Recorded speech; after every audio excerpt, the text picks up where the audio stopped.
Assalamualaikum warahmatullahi wabarakatuh. Perkenalkan, nama saya Sinti Anggraini dari kelas Ilkom 5. Video pembelajaran ini saya buat untuk memenuhi tugas ujian tengah semester yang diberikan oleh dosen pengampu mata kuliah Bahasa Indonesia, Ibu Junaida MPD. Topik pembahasan yang akan saya bahas berjudul paragraf. Baiklah, langsung saja saya mulai. Pengertian paragraf. Paragraf adalah bagian dari sebuah karangan yang terdiri dari beberapa kalimat yang berisikan tentang informasi dari penulis untuk pembaca dengan pikiran utama sebagai pusatnya dan juga pikiran penjelas sebagai pendukungnya. Paragraf terdiri dari beberapa kalimat yang berhubungan antara satu dengan yang lain dalam suatu rangkaian yang menghasilkan sebuah informasi. Ciri-ciri paragraf. Ciri-ciri paragraf diantaranya sebagai berikut. 1. Kalimat awalnya terletak agak ke dalam 5 ketukan spasi untuk jenis karangan yang biasa. 2. Berisi satu ide pokok yang akan dijelaskan dalam sebuah karangan. 3. Berisi beberapa kalimat topik yang dapat menjelaskan menerangkan ide pokok karangan tersebut secara rinci. 4. Beberapa paragraf berisi opini penulis yang dinyatakan dalam kalimat penjelas. Fungsi paragraf. Fungsi paragraf yaitu 1. Mengekspresikan gagasan tertulis dengan memberi bentuk suatu pikiran dan perasaan ke dalam serangkaian kalimat yang tersusun secara logis dalam suatu kesatuan. Yang kedua, menandai peralihan gagasan baru bagi karangan yang terdiri dari beberapa paragraf. Mengganti paragraf berarti mengganti pikiran. 3. Memudahkan pengorganisasian gagasan bagi penulis dan memudahkan pemahaman bagi pembacanya. 4. Memudahkan pengembangan topik karangan ke dalam satuan-satuan unit pikiran. Kegunaan paragraf. Paragraf bukan berkaitan dengan segi keindahan karangan itu, tetapi pembagian per paragraf ini memiliki beberapa kegunaan sebagai berikut. 1. Sebagai penampung fragmen ide pokok atau gagasan pokok keseluruhan paragraf. 2. Alat untuk memudahkan pembaca memahami jalan pikiran penulisnya. 3. Penanda bahwa pikiran baru dimulai. 4. Alat bagi pengarang untuk mengembangkan jalan pikiran secara sistematis. 5. Dalam rangka keseluruhan karangan, paragraf dapat berguna bagi pengantar, transisi, dan penutup. Unsur-unsur paragraf. Sebuah paragraf terdiri atas unsur-unsur yang membentuknya. Berikut adalah unsur-unsur dalam sebuah paragraf. Yang pertama, ide pokok. Ide pokok adalah hal yang dibahas dalam suatu paragraf atau pikiran yang menjiwai seluruh isi paragraf.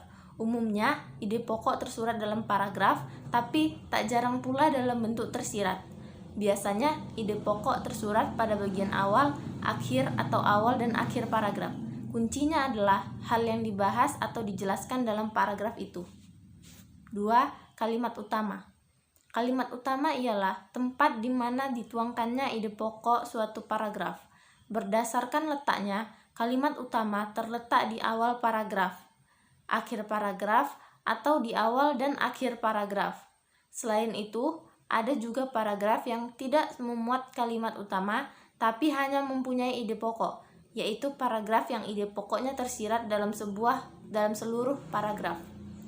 3. Kalimat penjelas. Kalimat penjelas adalah kalimat-kalimat yang menjelaskan kalimat utama. Kalimat ini harus memiliki kesatuan yang padu, yakni semua kalimat tersebut membentuk sebuah paragraf menyatakan suatu ide pokok tertentu. Kalimat penjelas juga harus koheren, yakni memiliki hubungan dengan kalimat lain sehingga membina keutuhan paragraf. Syarat-syarat penggunaan paragraf. A. Kesatuan. Kesatuan paragraf ialah semua kalimat yang membangun paragraf secara bersama-sama menyatakan suatu hal atau suatu tema tertentu. Kesatuan di sini tidak boleh diartikan bahwa paragraf itu memuat satu hal saja. B. Kepaduan. Kepaduan adalah kekompakan hubungan antara suatu kalimat dan kalimat yang lain yang membentuk suatu paragraf kepaduan yang baik, tetapi apabila hubungan timbal balik antara kalimat yang membangun paragraf itu baik, wajar, dan mudah dipahami. Kepaduan sebuah paragraf dibangun dengan memperhatikan beberapa hal, seperti pengulangan kata kunci, penggunaan kata ganti, penggunaan transisi, dan kesejajaran atau paralelisme. C. Kelengkapan. Ialah suatu paragraf yang berisi kalimat-kalimat penjelas yang cukup untuk menunjang kalimat topik. Paragraf yang hanya ada satu kalimat topik dikatakan paragraf yang kurang lengkap. Apabila yang dikembangkan itu hanya diperlukan dengan pengulangan-pengulangan adalah paragraf yang tidak lengkap. D. Panjang paragraf. Panjang paragraf dalam sebagai tulisan tidak sama, bergantung pada beberapa jauh atau dalamnya suatu bahasa dan tingkat pembaca yang menjadi sasaran. Memperhitungkan 4 hal. Yang pertama, penyusunan kalimat topik. Yang kedua, penonjolan kalimat topik dalam paragraf.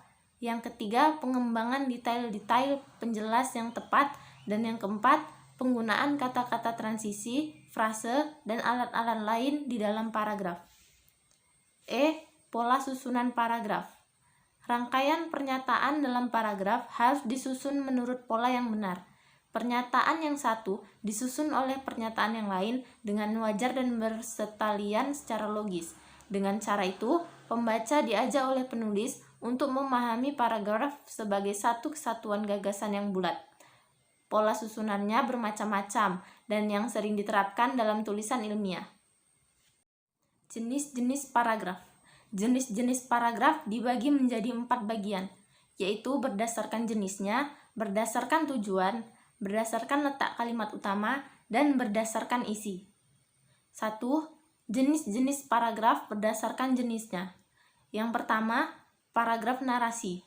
Paragraf narasi adalah suatu jenis paragraf yang menceritakan suatu kejadian atau suatu peristiwa berdasarkan urutan waktu. Paragraf narasi terdiri dari narasi kejadian dan narasi runtut cerita. Paragraf narasi kejadian yaitu paragraf yang menceritakan suatu kejadian ataupun suatu peristiwa. Sedangkan paragraf narasi runtut cerita yaitu paragraf yang pola pengembangannya dimulai dari urutan tindakan ataupun perbuatan yang menciptakan ataupun menghasilkan sesuatu. Contohnya, jam istirahat Roy tengah menulis sesuatu di buku agenda sambil menikmati bekal dari rumah. Sesekali kepalanya menengadah ke langit-langit perpustakaan, tersenyum dan kembali menulis. Asyik sekali, seakan di ruang perpustakaan hanya ada dia.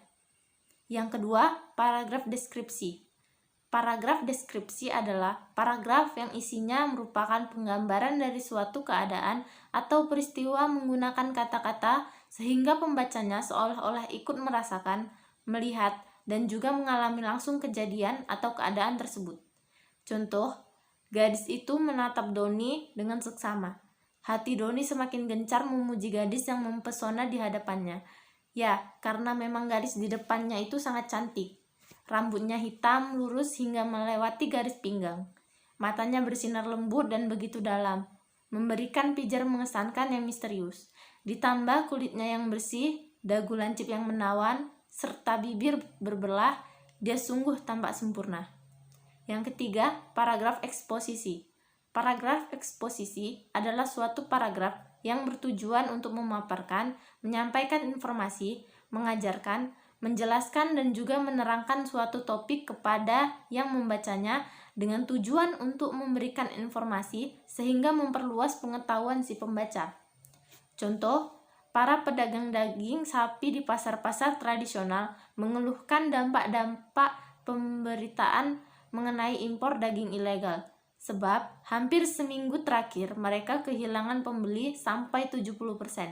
Sebaliknya, permintaan terhadap daging ayam dan telur kini melejit sehingga harganya meningkat. Yang keempat, paragraf argumentasi.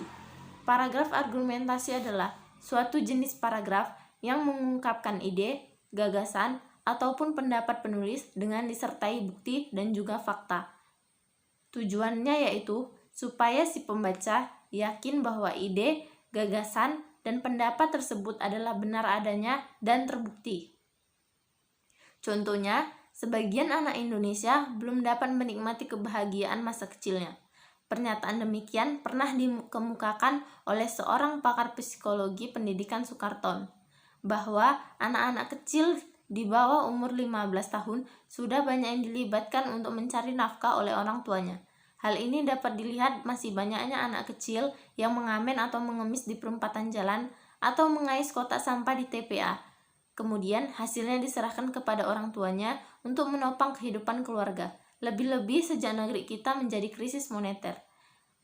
Kecenderungan orang tua memperkerjakan anak sebagai penopang ekonomi keluarga semakin terlihat di mana-mana. Yang kelima, paragraf persuasi. Paragraf persuasi adalah suatu bentuk atau jenis karangan yang mempunyai tujuan membujuk pembaca supaya ingin berbuat sesuatu sesuai dengan keinginan penulisnya. Supaya tujuannya bisa tercapai, penulis harus mampu mengemukakan pembuktian dengan menggunakan data dan juga fakta. Contohnya, dalam diri setiap bangsa Indonesia harus tertanam nilai cinta terhadap sesama manusia sebagai cerminan rasa kemanusiaan dan keadilan. Nilai-nilai tersebut diantaranya adalah mengakui dan memperlakukan manusia sesuai dengan harkat dan martabatnya, mengembangkan sikap tegang rasa dan nilai-nilai kemanusiaan. Sebagai sesama anggota masyarakat, kita harus mengembangkan sikap tolong-menolong dan saling mencintai.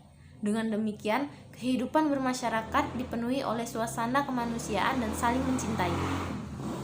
2. Jenis-jenis paragraf berdasarkan tujuan. Yang pertama, paragraf pembuka.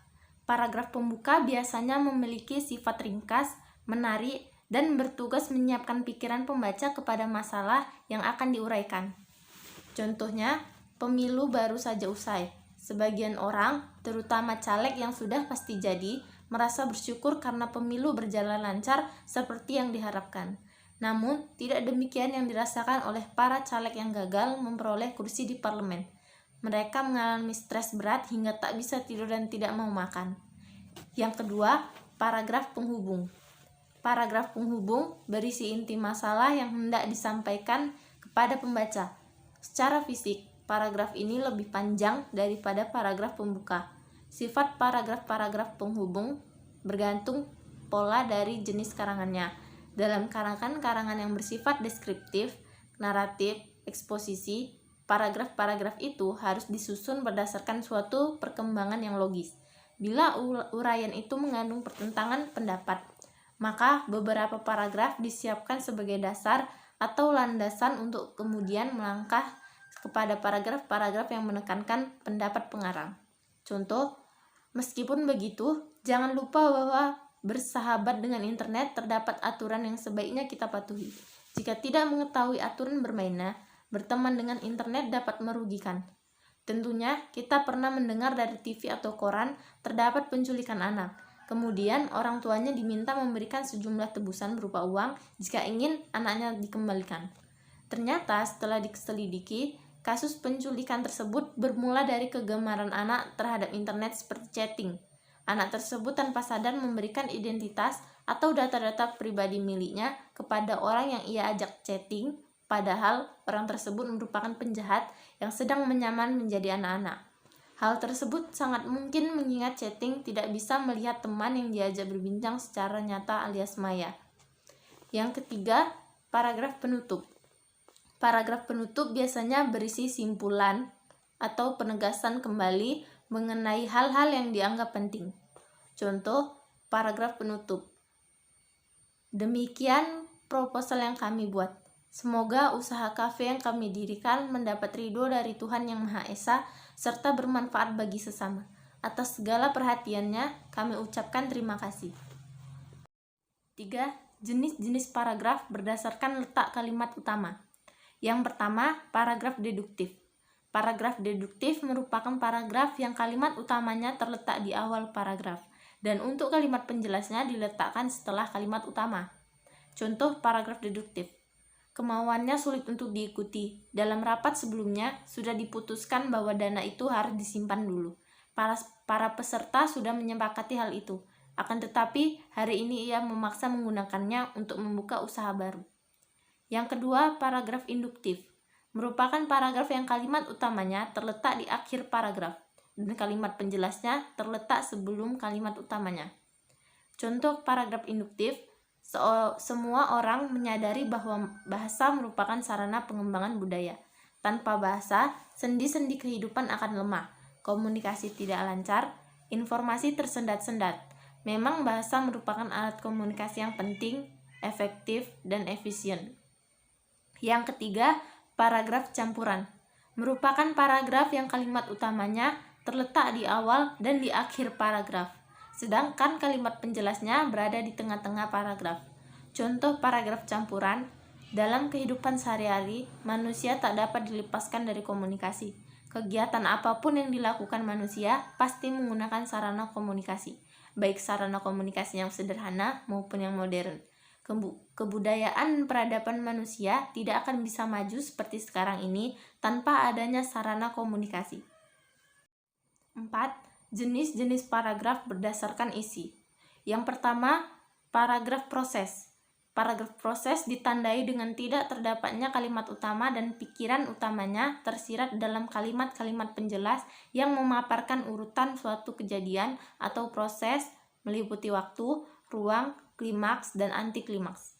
Contoh, lidah buaya adalah tanaman berbentuk menyerupai lidah berduri berwarna hijau. Tanaman ini sangat baik bagi perawatan rambut, khususnya untuk penyuburan. Di dalam lidah buaya terdapat kandungan nutrisi yang mampu melembabkan rambut sehingga tak mudah kering dan tak mudah patah. Cara merawat rambut dengan menggunakan lidah buaya sangatlah mudah. Pilihlah satu batang lidah buaya yang masih muda dan segar. Singkirkan bagian kulit berdurinya dengan menggunakan pisau. Bagian yang telah dikupas tersebut akan mengeluarkan lendir dengan keharuman yang khas. Gunakan lendir tersebut untuk mengusap rambut. Pijat-pijat rambut Anda hingga ke kulit kepala sampai seperti halnya sedang keramas. Setelah 3 menit, bilas dengan air bersih. Setelah itu, keringkan rambut Anda. Lakukan perawatan ini dengan rutin agar rambut Anda senantiasa sehat dan subur. Pada paragraf di atas, menjelaskan tentang langkah-langkah merawat rambut dengan menggunakan tanaman lidah buaya.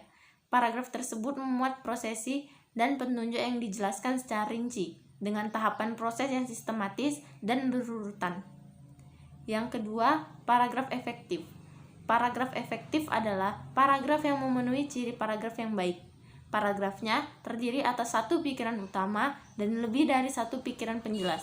Tidak boleh ada kalimat sumbang, harus ada koherensi antar kalimat. Contoh, buah-buahan mengandung berbagai nutrisi yang bermanfaat bagi tubuh. Jeruk misalnya, jeruk merupakan buah yang banyak mengandung unsur vitamin C. Vitamin ini terbukti mampu meningkatkan daya tahan tubuh. Selain jeruk, pisang merupakan buah yang kandungan nutrisinya baik bagi tubuh. Kandungan nutrisi seperti potasium yang tinggi dan sodium yang rendah membuat pisang mampu menekan tekanan darah. Buah lainnya yang mampu memberikan nutrisi serat bagi tubuh juga ada, yaitu buah apel. Sekian video pembelajaran dari saya. Jika ada salah kata, saya mohon maaf. Semoga bermanfaat bagi kita semua. Wabillahi taufiq wal hidayah. Wassalamualaikum warahmatullahi wabarakatuh.